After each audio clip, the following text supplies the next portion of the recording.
wena Mthokozo dawa kabi nje.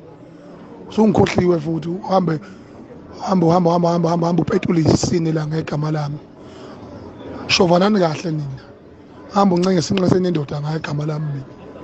Angidakelwa mina ungijwayela kabi kwangempela nje. Ancobe ngiyakwazi ukuthi ukuphi ngisende location ngibhubuze ngempama nje. Hamba odla amasolo ngijwayela eDubai lapho udla khona amaselesele eneyinkalakala. Uyihlukane nokudakelwa nami. Ngidakelwa nje kabi. Hamba yoba mbile kude. Ngazongidakelwa nje mina. Usungikhohliwe ukuthi ngoba angijwayele nje kabi. Angijwayele kabi mina. Fusagisa mina manje. Ngazongijwayela nje kabi. Angijwayeleke kabi mina. Ngijwayela ke kabi mina. Fanele ukwazeka lokho. Mbombwe nje.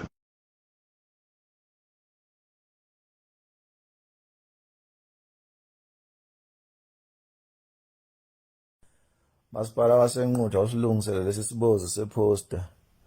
Akashintshe nje alungise kusese eli ngokuphuthuma. So ngithi waleni webalandela ukuthi nibonise ukuthi umgqumeni animlandela ngokweqiniso. Ngokwazi kwami umgqumeni walandela abantu abanomqondo abafana noqhosha. Sikhomiseni ukuthi ke iqiniso niyakwazi ukunimela. Angikholwa ukuthi ningalibhada kulomcimbi mangabe kungashintshiwe le post. Ibekwe ngendlela yakhona. Angikhaleli ukuthi akufakwe mina ngusimomosa. Kodwa bakhona abantu engicabanga ukuthi nina njengabalandeli niyazi ukuthi kufanele ngabe bakhona kule post. Angizukubala ukuthi obani nobani nazi kahle nina. Masipala usilungisele lento otherwise bayobukwa izitulo. Yabaza abalandela umqhumeni.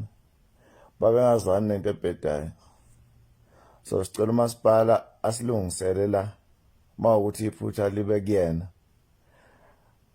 Cancel le post aqale phansi ipost. Mawukuthi awunalwazi ukuthi fanele kufakwe obani.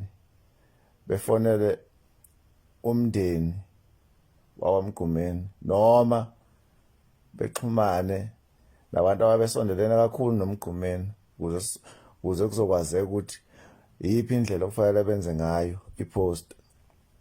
Hayi lo msangano lo. Akekho umuntu ozoya la. Akunamuntu nje wayelandela umqhumeni ozoya la. Max nje. Zababili nje. Zababili kanzababili yazo ifuqu. Zinkanzababili yazo ifuqu. Zinkanzababili